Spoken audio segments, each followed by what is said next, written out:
and welcome to Diverse and Inclusive Leaders, the show where I interview the most inspirational and thought-provoking leaders of today and unearth their unique stories of diversity and inclusion to help inspire, educate and motivate others to make the world a better place.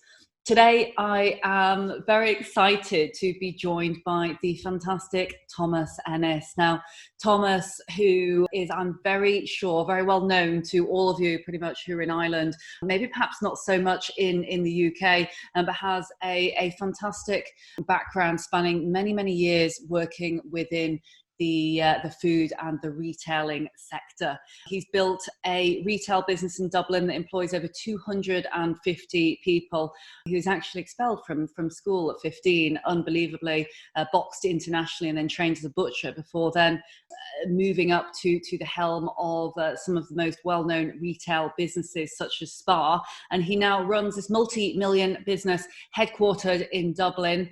And we'd love to hear today how he managed to do this pretty much from scratch, from the sounds of things. So Thomas, without further ado, I could have gone into chapter and verse, but I didn't want to because I'd love to hear from you how you came to be, I guess, where you are today. But massive welcome to the show, and thanks very much. Thanks for having me. Well, how did I get to be where I am today? I suppose since I was a very young age, I always had a massive drive. I'm going to have to apologise now because every now and then I'm going to use the odd F word. I don't say it on purpose, but I'll try not to use it. So you're going to have to bear with me. I'm going to use the I'm Irish part of it, but we'll try not to use it. I'll try and be as polished as I can. That's absolutely fine. Be yourself. This show is all about... I'm only being nice. I don't care about this is Right, so how did I get here? I have a massive drive. I have a massive hunger, and it comes probably from my childhood. Where I grew up would be a very rough part in Dublin, and we wouldn't have had anything. The police didn't even come into where we lived. Do you know what I mean? So it was very rough. But I had sport, and I had a great mother, and I had sport, and I think sport and some good people around me kind of formed me to who I am today. There's a lot of people that I could thank for me to be where I am today. Kind of give a good stand, a good start in life with morals and decency and just being a good all-round good person. It's not rocket science just to be nice. Just be nice and be good to people and be honest and treat everyone the same. I was brought up, my mother was a skinhead in the sense that she was mad into our music. She was so different back in the 70s in Ireland, and everybody was just the same. Everybody was just equal. So we didn't, that was just the way we were. Treat people the way you want them to treat you. So I was very lucky, a great great balance growing up. But we were very poor, and we were really poor. And like sharing a pair of runners with my brother on sports day, poor, shit like that. So that kind of stuff really, really drives you for better. The guys I grew up with went down one road of crime and drugs. Not many of them are around now. But the fact that I had sport gave me great discipline. I went down the road of everything that I wanted. I felt you have to work for. Everything in life. Whatever you want, everything is achievable. Everything, once you work hard for it. And so I kind of got that kind of work ethic in me from a very, very young age. And that wherever I wanted, I worked hard to get. And wherever was in my way were just obstacles. And I just got over them, got around them, got under them. They didn't stop me. I was very focused on what I wanted to do. So being asked to leave school at 15, I always wanted to work for myself. So I was working in a butcher's in Dublin. And then when I qualified when I was 19, I stood there and I looked around me and I said, I didn't want to do this. I just looked and I said, this is not for me. So I got into the supermarket business. I was kind of fresh. I loved food. I was very lucky. I loved food. And from a young age, we were taught how to cook at home because my mother worked and there was 7 of us at home. So we could all cook, we could all wash, we could all learn, we could do everything in our house. So I loved food.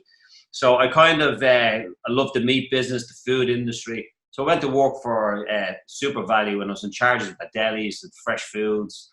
So I just really enjoyed that. But I always wanted more. I always wanted to be, I didn't really like being told what to do. So I always wanted to be the boss. I always wanted to be in charge of what I was doing. I kind of done well with them. Went to Australia in '96. Had a bit of fun over there, a lot of lads. So we good crack there. But I never wanted to stay there. And then when I came home, when it was '97, it was 22, 23 when I came home. And I started to work for Super Quinn, for Fergal Quinn. Now, who's recently passed. But Fergal Quinn, like, you have all of these innovator retailers now. He was doing all that in the 70s. All this new stuff that people are doing now, he did that in the 70s and 80s. So he would be the creme of retailing in Ireland. And I was lucky, I was single at the time. I could work retail, I could work 7 days a week, and I loved it. I loved retailing. I loved working for him. I loved the whole environment. And I really immersed myself in the business. And obviously I was okay at it because I'd done very well. I was his youngest manager. I was really the baby in the group, but I didn't care. I had a flair, I suppose, and an eye for retailing. Very much driven on that the customer is king. So it's very much driven on everything what your customer wants. No matter what they want, he or she, whatever they want, you give it to them. Because if you don't give it to them, someone else is going to give it to them. So that was always my kind of, the customer experience needs to be an experience. They need to feel that hard-earned money they've earned, when they spend it in your shop, that you're appreciative of that. So there was kind of all of them little things I would have learned from him, which led me into wanting to do open work for myself, really, you know. Wow, that's just incredible. And I mean, just rewinding back a little bit then again, because there's so much stuff in there. I mean, it's just, and I can tell it's just touching the surface. And this is just pure curiosity. And I'm sure those listening in, you know, who know you and who read up about ask me anything. I'm an open book. Ask me anything. I don't care. So okay, sure. So how do you go then from literally being kicked out of school at 15, which I'm guessing, you know, you're pretty rebellious back then, you know, hanging around with other guys in Ireland, you mentioned there, the kind of getting into drugs and things like that. I did. Yeah, absolutely, which is fantastic. Because, you know, the sport.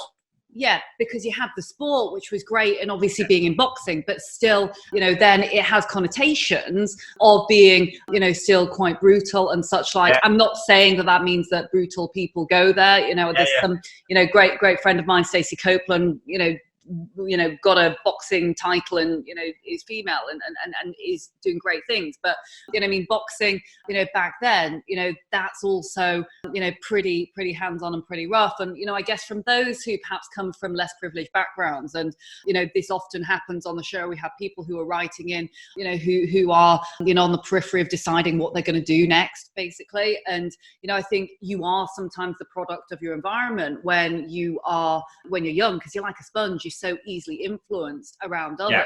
I'm not saying boxing is the same as hanging around with those that might have, you know, been doing drugs or whatever, but what kind of motivations did you have to kind of get out of that? And what would you say to people who are, you know, whether they are at the moment, you know, might have not been to university or might be wanting to get a step up in the career ladder, but don't know anyone within the network? Because I think when you get senior, that network is instrumental in going further. But to break the barrier that you did, I think that's often the hardest thing that we see for our young people.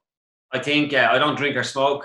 Never did, never drank, never smoked. So boxing as a sport, like there's always this that's rough. It's not actually, boxing is an art form in a sense that you're trying to outwit amateur boxing. You're trying to outwit your opponent. And for me, I was exceptionally fit, and I loved the buzz. I still do Ironmans now. I loved fucking buzz of being fit, being healthy, and kind of doing stuff out of your comfort zone. So I loved that challenge. I'd rather challenge myself, and that's what works for me. And at the time when I boxed and when I was involved in the sport, I had a great coach who was more of a father to me than my own father still now. And he was very disciplined. We did not miss training. Mm-hmm. You didn't drink. And that was drilled into us. And you had a code of, I never was in a row outside the ring. You carried yourself with a little bit of class, you know, and you kind of, and believe it or not, that followed me in through my work ethics, in the sense that you have to be honest. I've spoke at different schools in real rough areas. And and I always say to the kids, if you can look yourself in the mirror and say, I'm honest to myself, I'm going to be honest to people, whether they like it or not. You know, I have a lad working with me now, Sean, from a real rough part. He's working with me, and he's going to make it. He's 19 years of age. There's nothing short of he's going to make it. Now he is as loud as anything. And I keep telling him, calm down, take a deep breath, you know. But he's going to make it because he can look at himself in the mirror and say, I'm going to be very honest today to myself, to yourself first. You have to be honest to yourself first and to be honest to other people. And I think I was fucking nuts when I was younger, but I never got into trouble with police. I never did anything wrong on people. I was just wild, but I was always honest with myself. I could look myself in the mirror and say, I didn't do any wrong on anybody. And I put that down to my mother, would you believe? Just, you know, if you don't do wrong on people, like karma is a beautiful thing. If you treat everybody the same, it does come back to you. And I'm a firm believer in that. But you have to be honest. You know, bullshit people. You don't tell lies. You be truthful. And them kind of little things, along with a little bit of smarts, along with a little bit of love. I love what I do. So along with a little bit of love, bit of smarts, and ticking a load of other boxes, everything else can work for you. I firmly believe. You know, I don't believe in socially where you're from or who you are or anything at all. It doesn't come into my mindset at all. The individual is, for me, the person that kind of will do it, you know. What I love is, and I know we have a mutual friend who said that you are a really great and a big character, which I think is fantastic, and you have a huge amount of confidence, which I think, you know, again, you know, clearly it rubs off, and I'm sure the customers absolutely love it. But I wonder, I mean, two things here, actually. Firstly, have you ever found that anyone has discriminated against you as you've been going up throughout your career? All the times. Well, I'd love to learn more about that. But also, secondly, whilst you're thinking about that one, I wondered, you know, a little bit more about how we can help those who've come from less privileged backgrounds. And, you know, you told this great story there of this young lad who works for you, and I'm sure listens into this, you know, afterwards and thinks, you know, it's great to feel, you know, to feel valued. So I think that's a big thing for youngsters, is getting a shoulder around them to make them feel wanted. The guy's thing about it, this guy, Sean, he's more educated, he's more brains, smart, he's more smarts than me. Or he's a really smart kid, you know, and he could do anything. But he lacks the confidence to do it because of where he's from. He's, the social area where he's from is a bit loud because he probably had to speak up more than anybody else. Not loud and boisterous loud. He's just loud because he probably had to speak up to be heard, you know. And I'm telling you, that kid is going to do whatever he wants. He has it. He has that X factor to do whatever he wants, you know. But all he needed was for somebody. Now, I'm lucky that I grabbed him.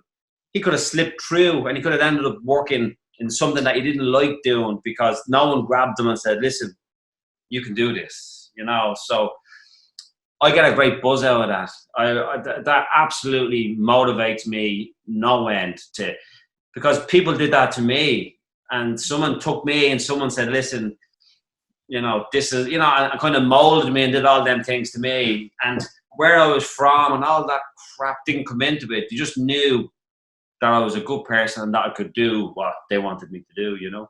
Mm-hmm.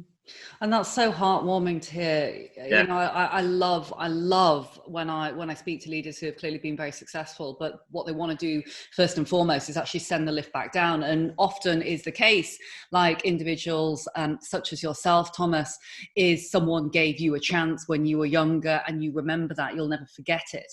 But clearly there have been times of hardship as well. And unfortunately, I hear plenty of those, and I'm sure you hear plenty of those in the situation that you're in, and being customer facing on the front line with lots of different types of people. I wonder, could you tell us a little bit about some of those hardships and some of the times where perhaps you've been discriminated against, that those who are listening in could relate to, whether it is because of, I don't know, how they look or how they sound or whatever it might be. Talk to us about that, and let's look at the solution. What happened in school, actually, because my mother sent us to a good school. It was outside of where we lived. So you're talking about, I was 12, so you're talking about 74, 86, 87 in Dublin.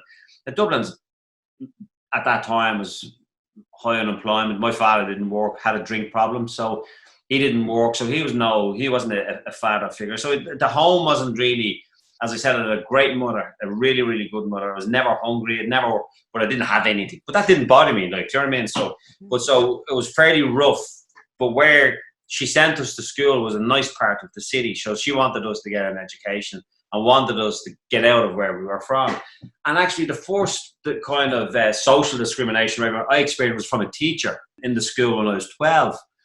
And, you know, it was a real case. So the school was in a nice part, and I was from a not so nice part. And me and my best friend today, still my best friend, were picked on because we didn't come from the nice part, from a teacher, you know. So we kind of, yeah. And if you think of it now, I have 4 kids. And if one of my kids came home and said that to me, like, there'd be uproar. It wouldn't happen, you know, but I'm just saying, back then, and I always think about what drove you. And what actually drove me, that 12-year-old being told by a teacher that you won't make for anything because of where you're from, you're going to end up in crime and all of this type of stuff. And I remember looking and saying, prove you wrong. So that kind of stuff like that would give you a drive. And I've gone back to that school to speak at that school to the kids. So I get a great one. Give him, that's what I do. You don't mention who it was, do you? No, I won't. But he's not there. But stuff like that, you keep in here, you know. But, you know, and that happened. And it happened in that great company I worked for as well. There was a couple of managers in that.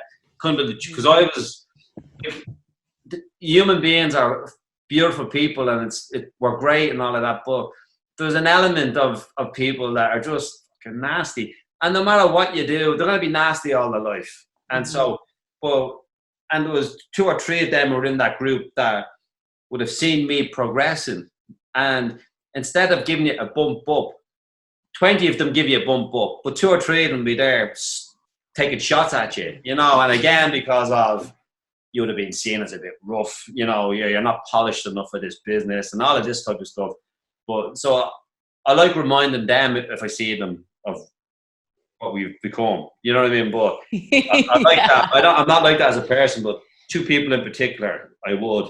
But yeah, so I would have experienced that, which is so wrong. And so I would have experienced that. And that can do 2 things for you. For me, that 12-year-old with that teacher, that economics teacher, I was very good at maths. I was unbelievable at maths. So he's one of our business economics teachers. And at the time, maybe I was probably too smart, but I was able to answer the questions before I was just good at it. And that could have went either way. I could have went into my shell, or I could have said, no, he's right. But I didn't. I said, I'm going to prove him wrong, or he's wrong. So maybe that's the DNA of me. Maybe not everybody has that. And maybe there is people that somebody says that to them, that they will shirk down. And I think that's very sad. I think that's so wrong. And that's why I like helping people. You know? Do you know, I totally concur, and I feel I can relate in a different way to what you've said there. Yeah. You know, I was adopted by white British parents. Parents were amazing, came to the UK. My brother and I were the only Chinese children in the school, and suddenly you get this sense that you're very different. And I think for kids especially, it is quite hard in a way to stand up for yourself. But if you have got that DNA where it is, you might not be, you know, have the confidence to say anything. We certainly, you know, maybe didn't at the time, but you know, you work your arse off really, and hope that is the best revenge that there might possibly be, you know. But for those Thomas that maybe don't have that confidence, or the ones, you know, where we both completely agree, it's really sad when there might be a lost voice and someone who won't put their head above the parapet and say, I need some help, or I'm being bullied, or, you know, I'm getting shit at work, or whatever. You know, what would you say to them, and what advice could you give them? Well, everybody gets shit at work, okay? So you know, it's how you deal with it. It's how you deal with it. Most of my key people are with me since I started, you know. And I'm not saying I'm all fluffy to work for or anything like that, but everybody gets treated the same. So it doesn't matter where you are in the company. Everyone gets treated the same, and we have the same mission statement, same morals, and there's nobody.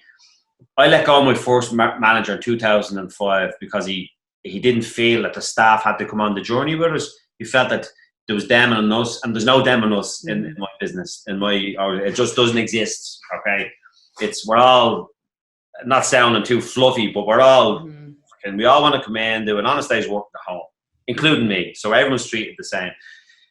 So everyone gets shit at work. It's just how you deal with that and how it's dished out. If someone fairly tells you, listen, you need to step up, or we need to do this, or what we're doing wrong, that's fine. You can accept that and you work on it. It's how the message is given to you, and how you deal with it. If somebody's doing it in a bullying manner, that is so wrong, okay? And that is just not acceptable. So I'm sure, like in all businesses, there is a process that you have to go through to do that. There's, and I think use all them processes to do that. Now, sometimes people are probably afraid in organizations to say something because the fellow who's dishing out, or girl who's dishing out the crap, is friends with the boss or his family, all of that type of stuff. But, politics, basically. Yeah, and that's bullshit. So I just think that, and that's really more in the corporate world, I think, in a corporate, I wouldn't last in the corporate environment. I think in that environment, there's more politics than, let's say, in our business, And I just think you need to go through the process and go through the proper channels to elevate that concern. Or if there's someone that you can talk to. I was lucky if you had a buddy director, or if you had somebody who were in the business that you could talk to them, or talk to somebody outside of the business that's in it, and just say, how would you approach that? But the important thing is you have to talk about it. Don't bottle it up. Don't think, I can't do my job. I'm not good at this. He's right, what he or she is right what they're saying. I'm not good.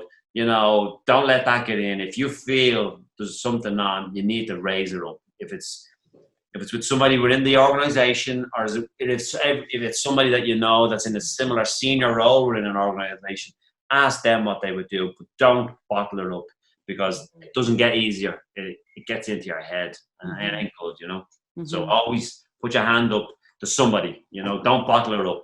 It is, it is good to talk, That's great advice. I fundamentally believe that talking about things and that is the beginning to solving a problem. And even sometimes just actually having someone feel like they are being heard and they're being listened to, and having that empathy makes a huge amount of difference. But Thomas, I'm conscious of time because I'd love to get into the lightning round. So I've got a number of questions to kind of ask you at the end. But before that, I just wondered, could we touch on some of the present pieces of work that you're doing and some of your later career? Because of course you're at the helm of a number of different organizations, and I think very specifically it would be remiss not to discuss COVID-19 and the impact of a lot of the key workers. That you're in a key environment right now, and I know you've seen through a recession before, and I read some of your quotes saying that we will get through this, but I wondered, it'd be great to understand where you find yourself now with the span of businesses that you control, and how you are managing to look after your people who ultimately are kind of now catapulted into what is deemed as the front line, really. Yeah. Well, it's very simple. You lead, you're a leader. So you have to lead, you have to be in. So I'm in my stores. We have 11 stores. We closed 4 of them last Friday temporarily. They will open back up. They're in the city centre of Dublin, the business area of Dublin, which is closed down. So I've actually no doubt that they will come back. I think the bounce back is going to be brilliant. So it's not like 2008 where a recession came and we were all shell shocked and there was no support for anybody. I think now the bounce back is going to be very strong, and everyone is itching to go and itching to get back going. So that's the big plus. So you're just going to have to talk to your people. Communication is very, very, very, very important. You tell them everything, every stage. So we have huddles every morning. This is what's happening. This is what the HSC, which is the government body, is saying is happening. This is what we're doing. This is what we need to do. And so start with the staff. You chat with your staff. You tell them what's going on. You tell them where you are, and you be honest. So you tell them, okay, we can trade at this level for X amount, or you say we can't trade. We need to close, because the support mechanism is there for the government for us to close. So that's fine. You do all of them, but you communicate and you're honest. So you tell them all of that. So we have 300 people working for us. So we had to let some of them go, temporary layoff, but that's fine, because we've about 50 non-nationals who work for us went back home because they wanted to be home. So that was fine. And nobody was laid off. If anybody wanted to work, they worked. Some of our colleagues would have young children, and they would have preferred then, okay, the kids were out of school, so I want to take that and go. So we spread it around, and nobody was let go. Any let-offs or temporary layoffs, we didn't have to let anybody go. And we just spread the team around the other 7 stores because some of them are really busy and some of them aren't. So, and then we were conscious then that if anybody, we had teams of people that never worked with each other. So we were conscious then if anybody got it, that we'd only lose a team and then we could bail in another team. So we kind of communication and talked about what we had to do and all that. So that's from our staff point of view. So our colleagues were we really communicated with them what we were doing, what it was. But, people were seeing, reading and viewing what was going on. So that was fine. Now, from our customer point of view, we went above and beyond anyone else. We had sanitizers, we had wipes, we had screens, we had plenty of signage. We had a colleague standing at the door. So at no any stage was there any more than 5 people who were in the store. We closed down some of our counters. We really managed it the best that we could. And so for your customer to see how you were reacting to this and how serious you were taking this, kind of kept the repeat business, because the boomerang principle of getting them to come back. So they were coming back knowing that these guys are doing everything that they can in the current climate. And that's all we could do. There was not more we could do. I think Ireland is flattening the curve and we're doing okay. Social distancing is not going away. That is staying, So there's a lot of things that's happened in the last couple of weeks in relation to our business that's not going to go away. So that's how we're managing it. Is it challenging? Yeah, it's challenging. Is it, but you got to get geared up for the bounce for when we come back from it, So it's temporary. I just couldn't get over how quick it happened, So I was actually on a retail trip in Chicago when this was kind of happening. So I was lucky to get home. But the fact that with daily communications, we're talking to people, everyone is aware of what's going on. It's on the news. It's, if anyone, they all have my number. So if they wanted, they have their managers and the general managers. But if anyone is that worried about it, there's nobody being made work if they don't want to work.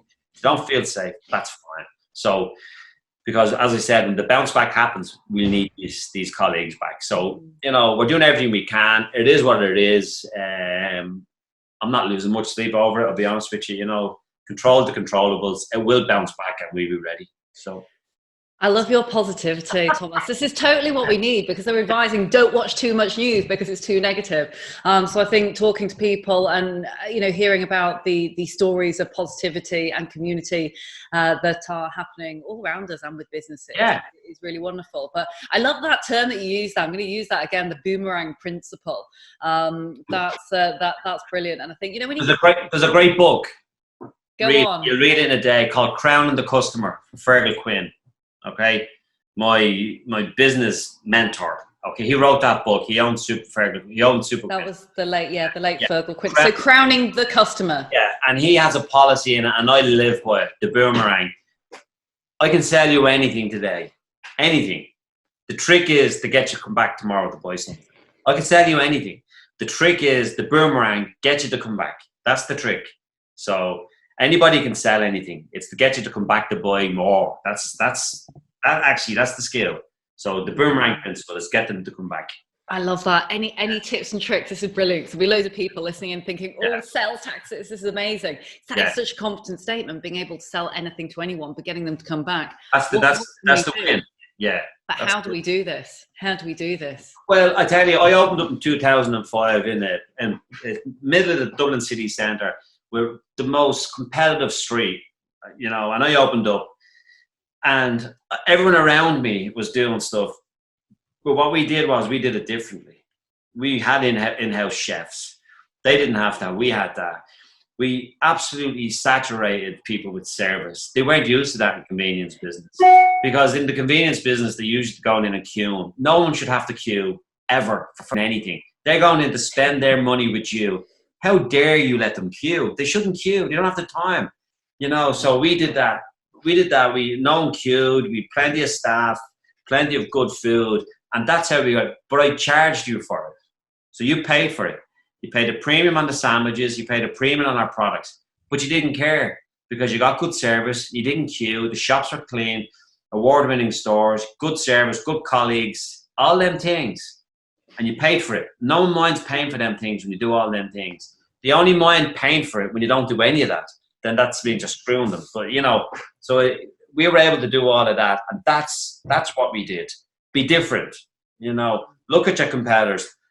I think I'm probably one of the only retailers that ever open opposite Tesco's. Tesco's normally opens up opposite you. I went in opposite them. Even the manager was fucking scratching his head. What are you doing? You know, but I knew they did what they did. I did what I did, and let the consumer decide.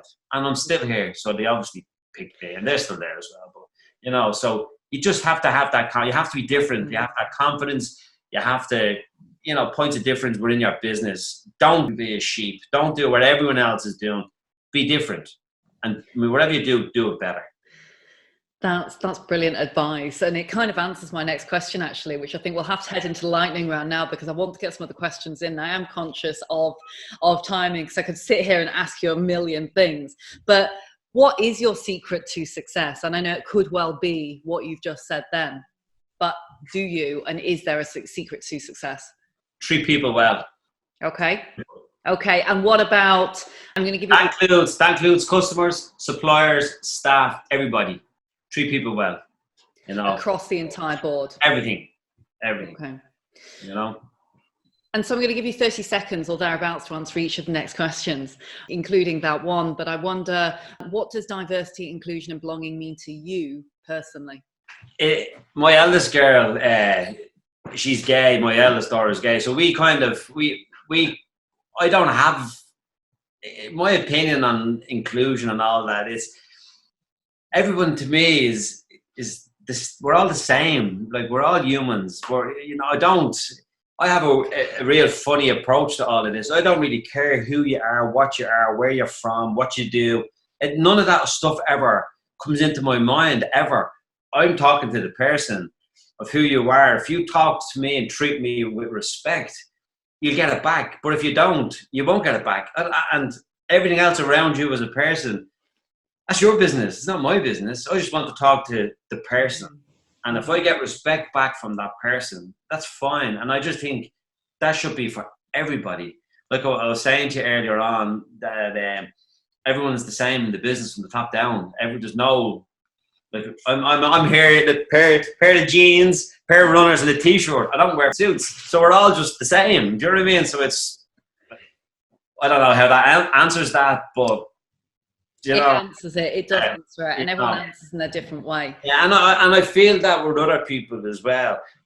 Like, if I don't see that, if, like you were saying, you were that my nephew was adopted from Mexico, and his mom and dad, it's my sister-in-law and her husband couldn't have kids, so they adopted Jack.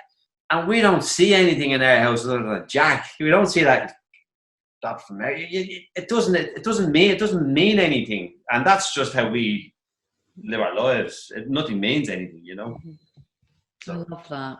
Yeah. And who's been your biggest inspiration? Well, it could be one person or two people, business. Yeah, work, a few. I've had my mentor. There's a guy called Walter O'Hara Jr. He passed away actually there in March, and he was an Irish American from the Bronx, and like, I could be on all day talking about him, and he just taught me very good principles, honesty, treating people well, and you know. So, but he really was a great influence to me. And so, from a business point of view, I would say him. Fergal Quinn was very good to me. My boxing coach Mick Dowling was very, very good to me. So I was very lucky to have good people around me. But I also listened to them as well. You know, so it's one thing having them around you. I listened to them and I took their advice on board. So yeah, I mean, I'm not big business leaders. They don't, you know, do you know what I mean? I like real people. So real normal people do for me more so than the big names, you know. So on the boxing piece, I wonder, back in your heyday, and I had a couple of questions about this when when a couple of friends knew that I was speaking to you today. But back in your boxing heyday, do you think you could have won over Conor McGregor? No. No, I wouldn't. You know, his approach to life and the way he lives his life is way down to where I would live my life, you know. Now, I don't believe in anything. I don't, the way he conducts himself, and it's just, no, I wouldn't be, I wouldn't look at that sport or look at what he does and be inspired from it. I'd be embarrassed as an Irishman and as a human being and as a man. I'd be embarrassed with that way. So no, no, definitely not. Would not be my cup of tea. I love how humble you are about everything, even with everything that you've been through. I think it's phenomenal, and a really good role model, an example to be setting to our future generations of leaders, which ultimately is what it is all about, isn't it? So if you can't give back and send the lift back down, then why, in a way, what is the purpose in life? Now, I know that you mentioned that you had a favourite book there written by the late Fergus Quinn, but I wondered, were there any other particular inspirations by way of literature or even podcasts or things I read. If you look on my books, there are books everywhere. I read. I love reading. Give us a couple of the top favourites, Thomas. Well, I don't have any of Seamus Heaney's poetry. Seamus Heaney. I like poetry. The Art of Choosing. Did you ever read that one? Oh, I've not, but that looks good. Yeah, that's a great book. I read every sports books. I love the Rolling Stones. So anything on the Stones. What else have I got there? Books. I'll read anything. I'm not really into kind of books that I'm reading. This one at the minute, 10 Commandments of Business Failure by Don Quixote. That's a brilliant book. That's a real good book. And Don Quixote, he used to be the head of Coca-Cola. That's a really, really good book. So that's about failure. Okay, but I don't really get into. I love book. I read all the time, but I read biographies. I don't read books, self-help books or any of that type of stuff. Do you know what I mean? I just like real stuff. Love sport and biographies, but I wouldn't be into. I'm not into books that you read this book and you become a better person, or you read this book and you become a better businessman. I think if you read a book and you take, like, there's one thing out of that book, the Boomerang Principle. You know what I mean? So I think if you're able to take snippets from books, but reading is just fantastic. The only podcast I listen to would be sports podcasts, because if I'm out on the bike, I'd listen to them. But you're always listening and reading and picking up, you know. I think you'll never stop, even now, you never stop not picking up ideas. It's just the nature of human beings. You're always picking up stuff somewhere, you know. Absolutely. I think when you stop learning, it's it probably would be a rather dull state of affairs, really. So, and finally, before we kind of summarise for the end of the show, but I wonder, Thomas, if you could go back all those years and you could give your younger self some advice just before you, say, left school at 15, or a younger version of yourself, I wonder what advice might you give to your young self, if you could? Don't throw the chair at the teacher. You'll only get expelled. What advice would I give myself? I don't know, because I think I've done all right on where probably not to be so hard on yourself when you were younger, you know. But and I had to teach that to my 4 kids, you know, not to be so hard on yourself, you know. And that's a difficult question, you know. And I remember when you said it the other day, and I had to think about it. What would you tell yourself? I love life, you know. There's nothing about it I would change, you know. I've had amazing ups. I have had horrific downs. But that's life. I'm sitting here now. It's 10 to 6 and I'm chatting to you who I didn't know. And that's amazing. That's beautiful. You know, I'm sitting with somebody who's sitting in the UK. I'm sitting in my office and I nearly forgot our date, you know, and I'm back here now sitting. You know, that's just fucking life, you know. So I don't beat yourself up over stuff. I probably would have, you know, but then you can't say not to do them, because them hardships and them downs helped you drive you to who you are. So I wouldn't change anything. Like, I've done some crazy shit, and I wouldn't change it, you know, because it kind of made me who I am. And so the good and the bad, you know. So you kind of, if you were to go back and just do all good, that's not fun. You know what I mean? So you have to take the rough with the smooth, I think. So no, I wouldn't. I don't think I'd change. I don't think I'd change anything actually. And there's some crazy stuff in there that you would love to change, but if I was to sit and think about it, I don't think I would, because then I don't think I'd be where I am now if I changed. You know, it can't all be good. You need the bad stuff, not the bad stuff. You need the uncomfortable stuff and the stuff that's tough to mold you. You know, if you're constantly just everything, nothing's always good. I mean, that's the scary thing about kids now. I always find they think fucking life is everything's supposed to be positive and great, and you know, and you're kind of trying to you're trying to teach them, coach kids boxing. You kind of say, listen, life isn't like that. You know, you're going to get the knocks. And you have to be ready for the knocks. Now, it's how you prepare yourself for the knocks. Make the next knock not as difficult, you know. But if you constantly think it's all going to be good, when you get that knock, you will struggle. So you just have to be ready for it. And then as each knock comes along, it comes that little bit easier. It's like 2008 in the recession. I closed the shop. You know, you asked me about this, what's going on currently at the moment. I know we're going to be okay. I've been in worse situations. It's going to be shit for a few weeks, but it's going to be okay. We're going to bounce back out of this stronger.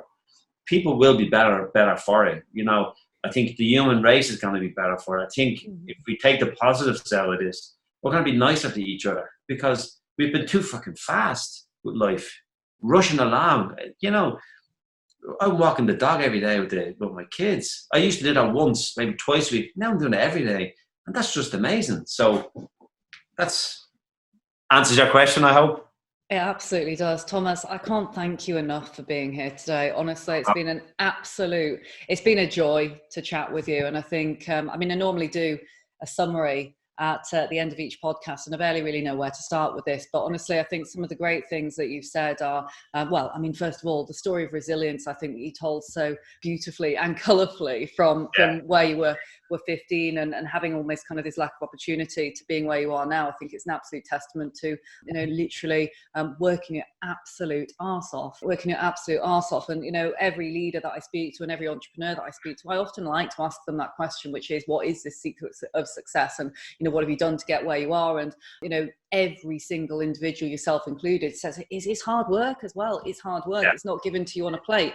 Anything that's, you know, you work hard for, and anything that's worth having, usually it costs a lot by way of the, you know, often blood, sweat and tears that go into it. Yes. You know, I think some of the most inspiring things are, you know, least of all the fact that, you know, just love your accent. I love your positivity and everything that you stand for, not giving a shit or two hoots about who or where people are from, but treating people equally. And clearly that comes out in the leaves and the branches when it comes to the stores and the world that you operate in, especially at this pretty momentous time. But your unwavering optimism and positivity, I hope, will spread far and wide when it comes to releasing this podcast, because I think it's things that people need to hear. You know, there's, you know, tough times.